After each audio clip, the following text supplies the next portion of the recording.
As an independent music podcast, 101 Part-Time Jobs highly recommends DistroKid as the best solution to putting out your own music online.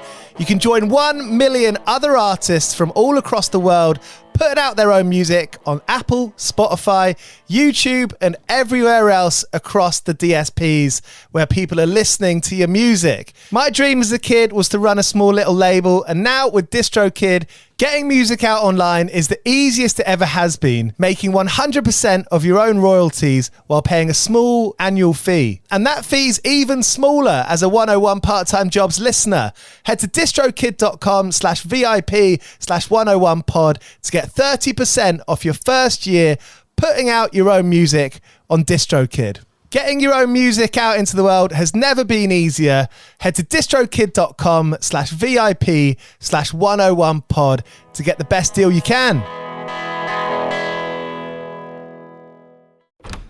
Sergeant and Mrs. Smith, you are going to love this house. Is that a tub in the kitchen? There's no field manual for finding the right home. But when you do, USAA Homeowners Insurance can help protect it the right way. Restrictions apply.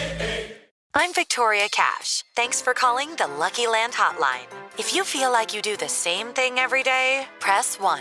If you're ready to have some serious fun for the chance to redeem some serious prizes, press 2. We heard you loud and clear. So go to LuckyLandSlots.com right now and play over 100 social casino-style games for free. Get lucky today at LuckyLandSlots.com. Available to players in the U.S., excluding Washington and Michigan. No purchase necessary. VGW Group. Void where prohibited by law. 18+. Terms and conditions apply.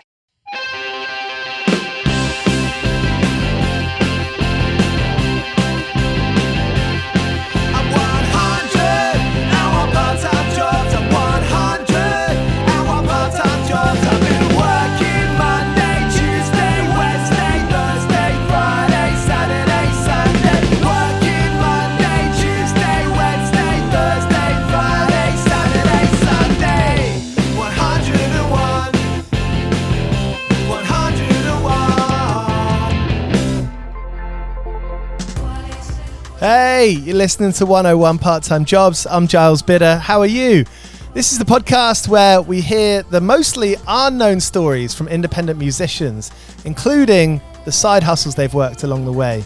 On today's episode, I spoke with Angélica Garcia, whose new record, Gemelo, is out now on Partisan. It's a lovely record that's an electronic pop exploration. It's got a few different sides to it. It's got a club side.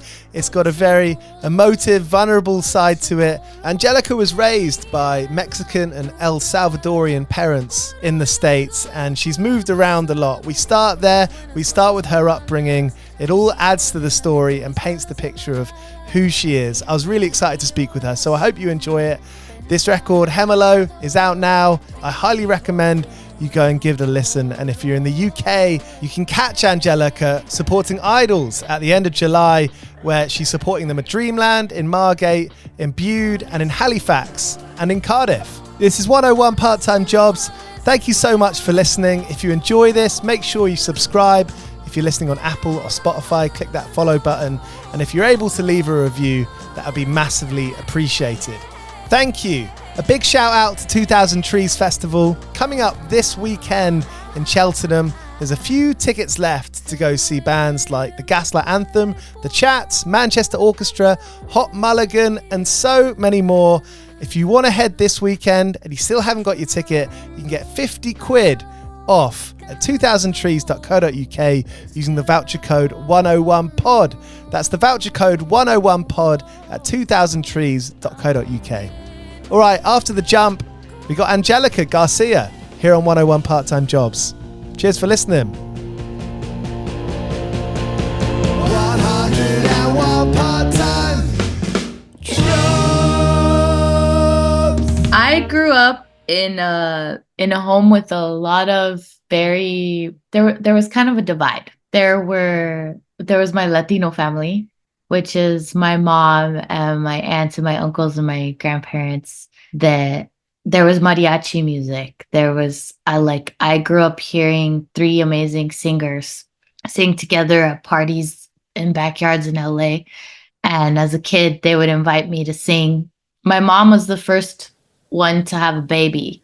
and she was a singer, and a lot of people gave her a really hard time for it because she had me when she was 20. So because she kind of gave up her singing career to have me, she was still young enough that like people would ask me to sing, like it was like a thing, like, oh, your mom is a singer, so now you got to go sing. And so I love singing, like I had no problem with that, but it was a funny thing that was like almost like a little party trick or something, like to get the little girl to sing with the family.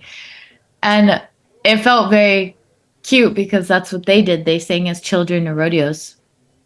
And then, yeah, that was that family, like very passionate and colorful and vibrant. And then when I was like 5, my mom married my stepdad, and he's a white guy from Kansas. So, but who was actually raised by a Mexican stepdad. So it was kind of funny, like the whole reason, like, I guess I'm really appreciative of him because my family, as beautiful as they are, they have a lot of like cultural customs. And so like one of the biggest Latino cultural customs is like, La Niña, the girl, she can't go out. The boys are going to see her. She can't do this. She can't, and my stepdad was such a great dad because he got a stepdad and he had sort of a unfortunate relationship with his biological dad. So he worked so hard to like not be that and to like be he was so great about like showing me art. Like my Latino family was a little bit more like, you're going to do this. You're going to learn how to do this and you're going to, and my stepdad was like, well, here's this record. I was like, what's that? And he was like, oh, this is this. Like he would just show me things. And so maybe that started like this whole funny like juxtaposition of my life of like loving my culture and my roots and the origins of my voice just in general. But he encouraged me to be more like intellectual about my choices and about my worldview, and to not just do things because I was commanded to do so, but to like explore my choices. And I think that's a really big part of like the fundamentals of who I am. And the way I ended up being a singer, like it was obvious because of that, but like what I told you, but it also wasn't particularly obvious for me. Like I tried to be an architect. I thought I was going to go do farming. I thought I was going to be a writer. Like I got into Bennington College for writing, but like all these things that just like didn't happen, and music just kept showing up. Yeah. In a very powerful way that was like, I would be dumb to turn it down, especially because I was good at it.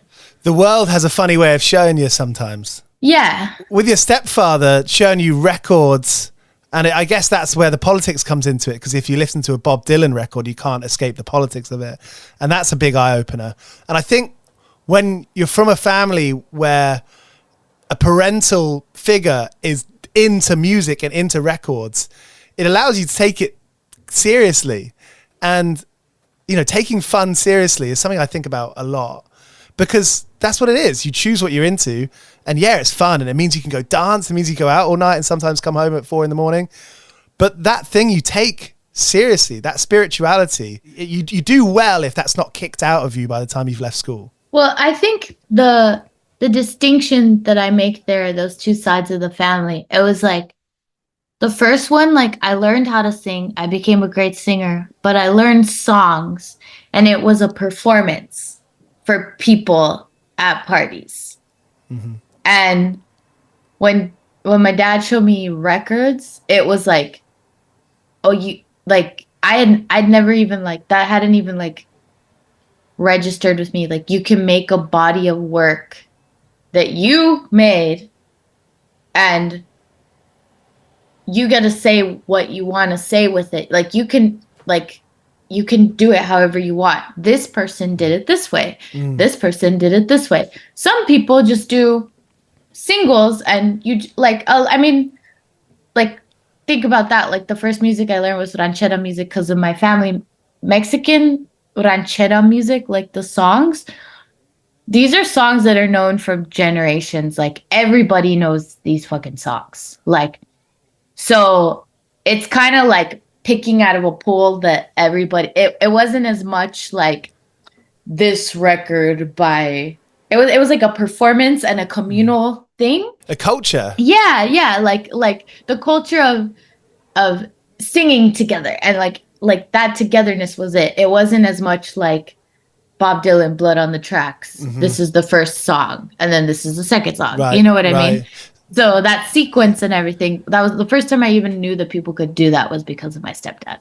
With the Mexican side of your family being, you know, the community side of it, did you find it hard growing up singing and, you know, when you moved out by yourself to find a new community? Was it difficult to find a community? Yeah, and I do have to say too Salvadoran, because my grandma will get mad at me if I don't include that she's Salvadoran. But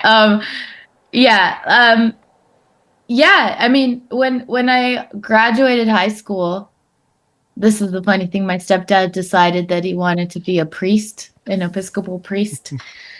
So, and this was something that had been like ever since when my parents got married, he started down that path. And but in high school, after I graduated, he was offered a job to be a priest at a tiny parish in rural Virginia. And I had two choices. I could either stay with my grandparents in Los Angeles, or I could go with my mom and my stepdad to Virginia.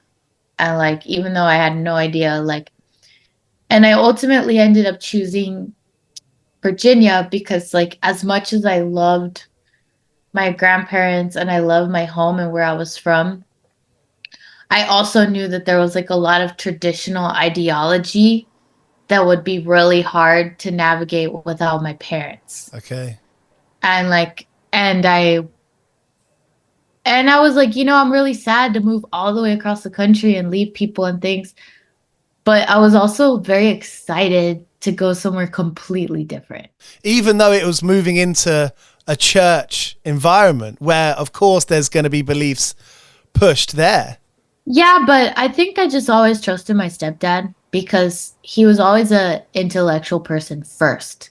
Like I don't think he was, that's funny to say because he's a priest, but I don't think he was religious first. I think he was intellectual first. And I think he was more concerned about people thinking for themselves. And like he would take lessons about humanity from the text, but he wasn't as much like, God said this, so we're all going to hell. Like he wasn't like that. So whereas like some of the, like, I mean, maybe my grandparents are just from another time, but like I did feel like around my grandparents, if I were to stay, for example, like if I were to ask them, well, why this? Why not that? They wouldn't necessarily have a great answer for me. They would just tell me to listen, like shut up and listen or whatever. Did your dad give sermons? Did he say, you know, this is what's in the Bible and this is how we can relate it in our own lives? And maybe you make like a beginning, middle and end that's like a rewarding story. Yeah, he was, I always like really actually, I won't necessarily say I enjoyed church, but I did enjoy hearing his point of view. You can get some good storytellers in the church. I've seen some great people do some good stories. That as a 10-year-old, we lived next to a church, and it was like Priest Tom. He had some good chats. I enjoyed it. It was funny. Yeah, it's like an interesting, complicated thing because like I also acknowledge the people in my life that have been really hurt by the church or people that were supposed to represent the church. So like I acknowledge that as well, but that's the distinction for me was like I trusted my dad, and so like that was easier to like navigate that weirdness. And honestly, what it truly meant for me at that time was I just spent a lot of time on my own. Like there was a building that was empty behind the church where they would have dinner parties and stuff, but most of the time it was empty. There was a piano in there, and so I would go in there and play piano every day. Write tons of songs. There are some great bands from Richmond and some great producers. Matthew E. White. There's some good punk rock and hardcore from Richmond. Yeah, there's a lot of awesome music in Richmond, like DJ Harrison. I'm pretty sure D'Angelo is from Richmond. Did you get into that? Were you going into the city? Were you finding out about gigs? I decided to move to Richmond after a while of being super rural on the Eastern Shore, because the first place we moved was very, very rural. And yeah, when after I had made my first record, I was about 21 and I was like, okay, if I actually want to play music, then I got to play music in front of people I can. So And so you made that first record alone. You were in the sticks. It was you, a piano, recording gear. well, that was how I wrote the songs, but yeah, it zigzags a lot. Yeah, hey, that's live. When I was 19, I was signed to Warner Brothers, and they helped me find a producer for that first record, and that first record was produced by Charlie Peacock, who's based in Nashville. So they were pairing me with people in Nashville because, like, I guess a lot of the sounds that I was drawing in for inspiration from at the time were leaning more towards Americana, I guess, or whatever. But yeah, I recorded the first record in Nashville. So you were around. I mean, do you think growing up and moving around, do you think that gives you a bit of confidence? I guess you can go either way. I had a very modular childhood anyway, just like growing up because of having step parents. My mother was so young that my grandparents felt like parents. And then also my biological dad and his family. And like, so I would move a lot between households of people. And so nothing was super sedentary. And then like even my mom and my stepdad and I, we moved a lot ourselves as they were getting different jobs and stuff like that. So I don't know. I guess you could say like I have more confidence because I had spent a lot of time in new situations. But I think I just learned over time that like that's how you learn and that's how you grow. And the world is huge. And sure, you could learn one town or one thing off the back of your hand, but the world is so much bigger than that one place or that one thing or that one family. And as a child, it was really fascinating to like observe how I was treated differently in different households. Right. Even though I felt the same. Do you was it all good times? Was it a mix? Do you look back fondly? It was an interesting mix. It was mostly good, but it was challenging. Like, I have a couple friends that they're like, "Oh, I've known this friend for like 18 years," and I'm like, "That's crazy." Yeah. Like, I don't know that I have anybody like that. I've got that, and That's so cool. It's awesome. There have been times, and it is a struggle sometimes, and I'm glad that it hasn't happened too much, but it's happened a little bit where it's like, I know that I'm changing, and I know that person's changing. And actually, if we weren't to be friends, I got to know that that's all right. Yeah. And that's difficult. It is. Because I think a lot of the time we can be the person that we think we should be. And I think that happens. You know, you got your old pal and they're like, why would you do that? And so you don't do it. Even though deep down you want to do it and you think that's you. Yeah. Yeah. Yeah. It's so hard. It's so hard. But it could be so hard to let things and people go if they're not feeling right in your heart or whatever. But I will say it's really cool when they come back around again. And then you're like, oh, that's true. Like, like I've had a few of those now, and they're really special to me. That's fun. That's good stuff. Yeah. You were working at a club in New York for a little bit. Yeah, it was. How was that? Oh boy. You behind the bar? You were on the door? I was the DJ liaison. So basically making sure the DJs were set up, that nobody got like too drunk, that the fire code was being respected, that people weren't walking around nude in the club. My first shift was BDSM night, and I was like, okay.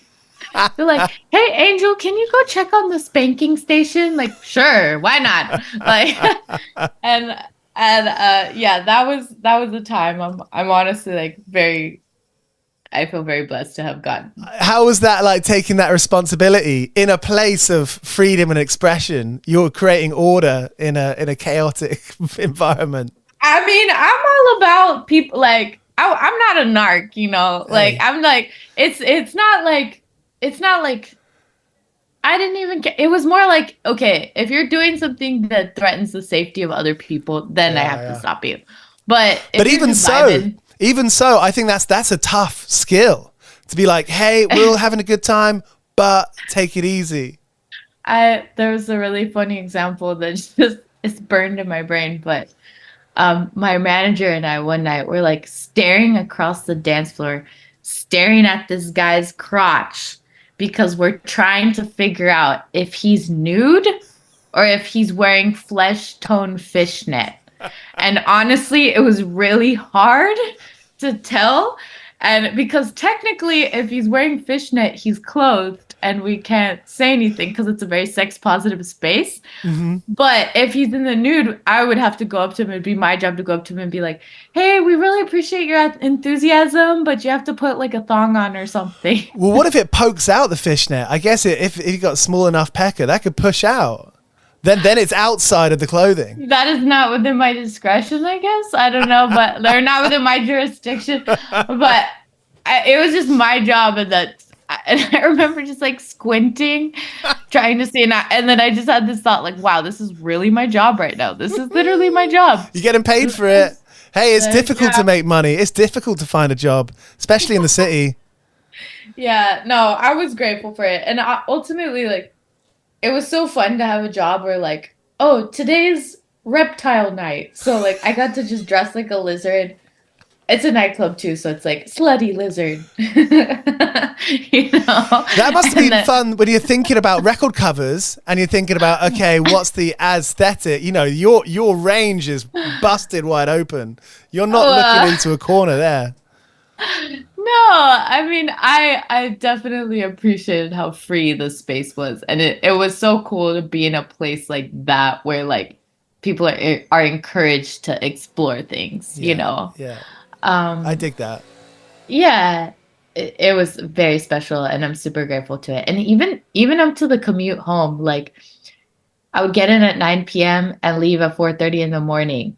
And the Lyft at that time was probably around $50, which was about 2 hours of my pay. So I didn't want to do it because like, what the fuck? Yeah.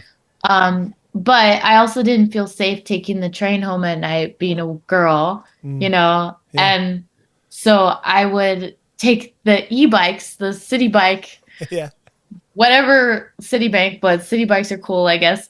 And I would take the e-bike and I'd be like biking home at 4:30, watching the moon lower and the sunrise, avoiding rats. And I'm in my like flame trousers and my like Guy Fieri sunglasses. I was like, this is hilarious. People must have thought you were an actual angel. I don't know. I don't know what people thought, but it was really cool. And honestly, New York is always going to be super special to me for that. Like, it was probably the most empowered I ever felt as a woman. Just like, awesome. Like, this is the full spectrum of womanhood right here. Yeah. Avoiding rats on the e-bike at 4:30 a.m. So did you push yourself out? Did something else push you out of New York? As much as I loved the club, I just felt like I'm spending so much of my energy on, and I felt like, okay, like this is really fun and expression and it was super important to my liberation, but I need to think about my work, my life's work as a person. And I felt like New York I knew I was going to tour a lot and I really had to put more thought into the live show and how I wanted it to evolve. There's definitely more of an industry in LA. And also I felt like as a landing pad, like when you've been traveling the world, LA is so much more chill. Like overall, like the apartment we had, like, yeah, the kid downstairs, the bodega, is like lighting fireworks at 2 a.m. and and you know, Right. and just to get your money to buy your food, I had to go through that whole nightclub scenario. You know, so like the amount of energy I was spending, while it was awesome, I was spending it on just basic survival, I guess. Yeah. That's London. That's here. LA's a bit more spread out, so it's a bit quieter, and you can find a room that you can afford. And I'm from here, you know, like I'm a native Angelina, so like I know the areas really well. I'm comfortable.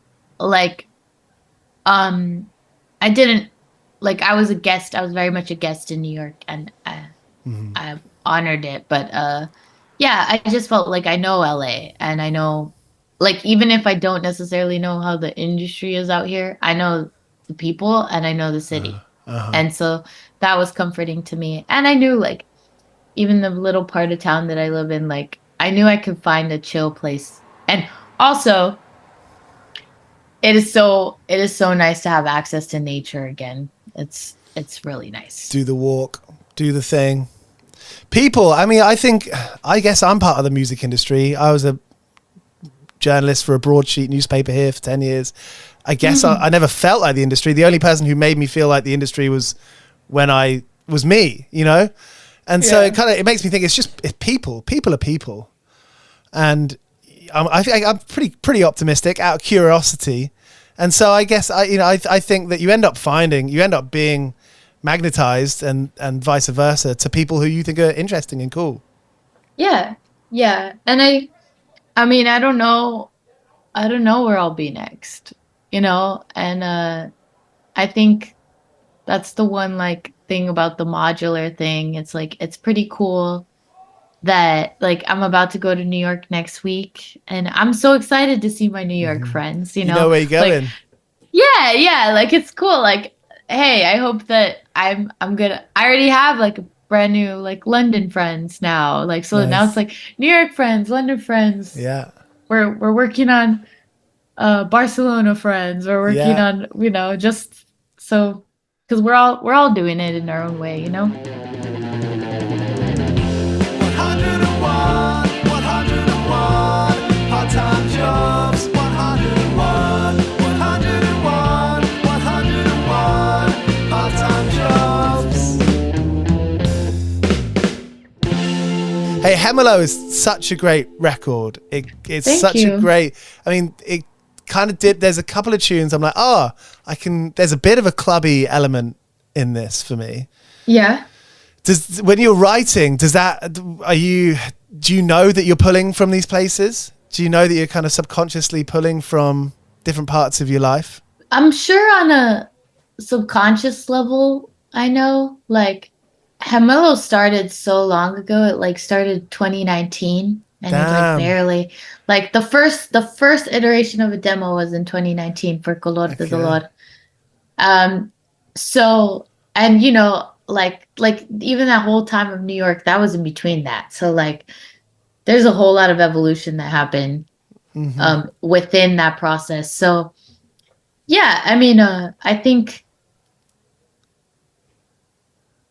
I don't always know what I'm pulling from when I'm pulling from it, but later things have a way of revealing themselves. Like, oh, this reminds me of the energy of this, or like the lesson I learned in rhythm from this, or the lesson I learned in poetry from this. What are you most recently reading? What's exciting at the moment? Well, I have a book that I love that I've been reading for a minute, and I've been taking my time with it because it's meant a lot to me, but it's Journey to Ixtlan by Carlos Castaneda.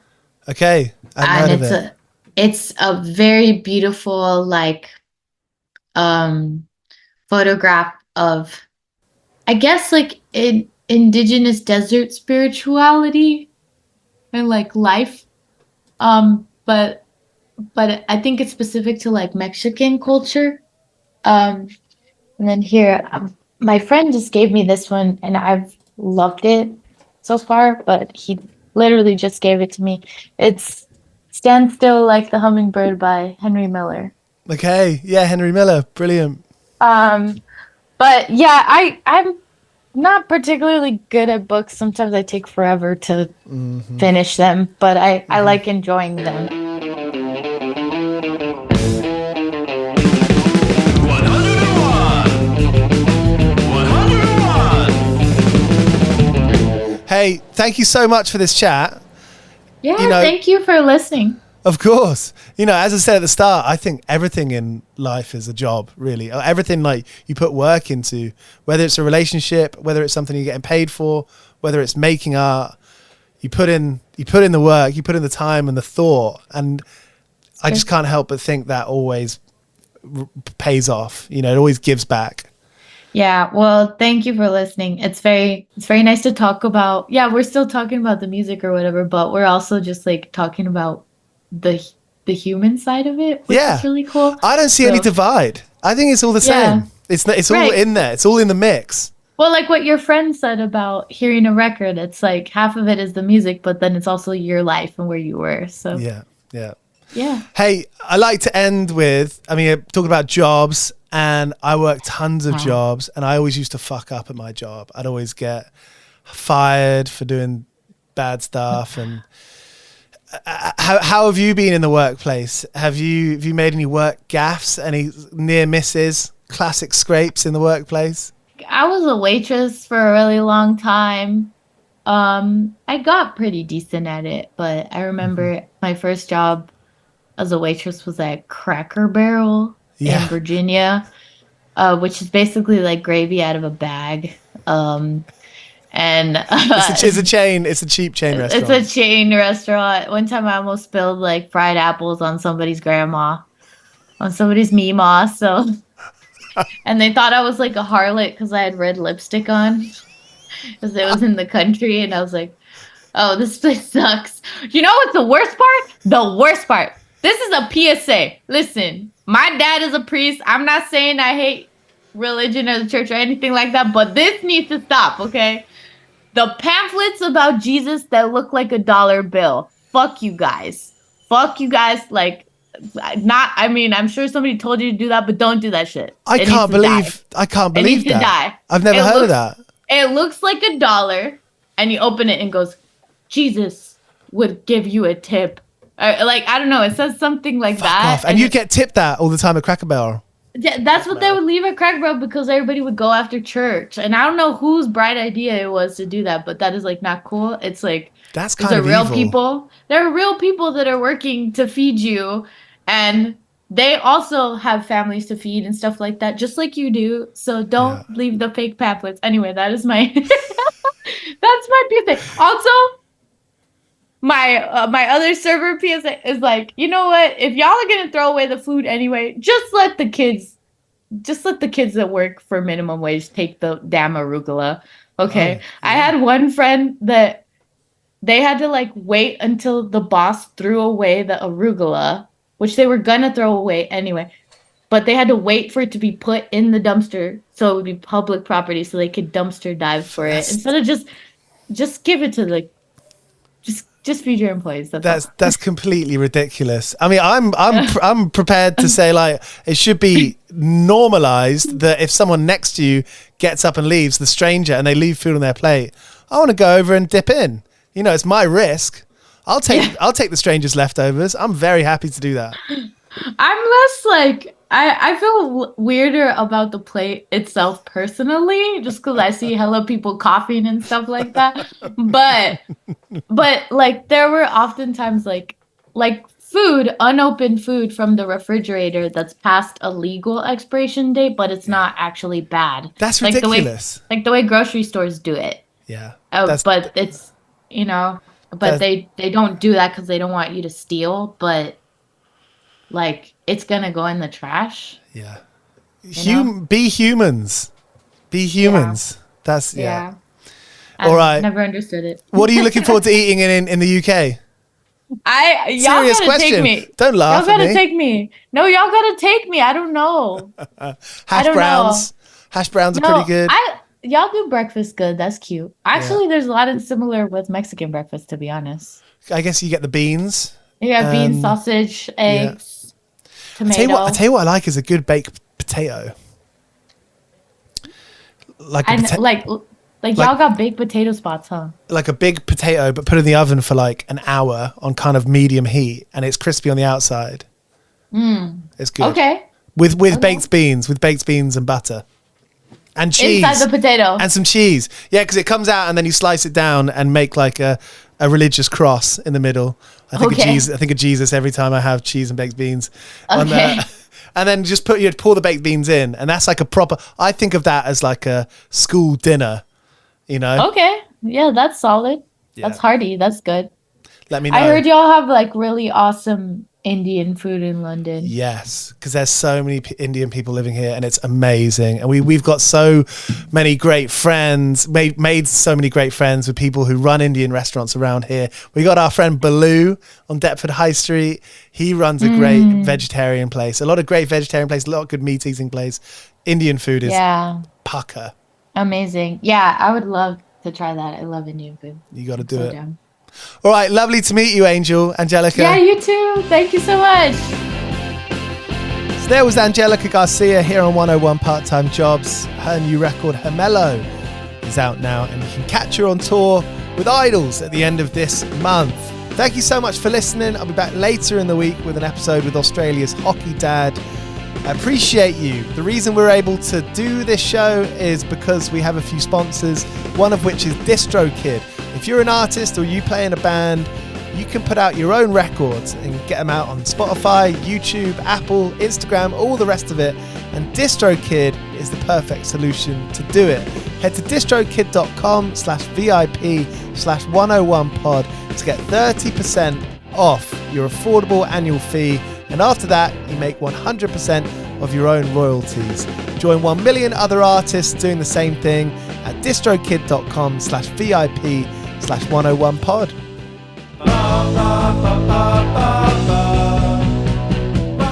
101 Part-Time Jobs is hosted by Giles Bidder and produced by me, Olivia Swash. This has been a Mighty Moon Media production.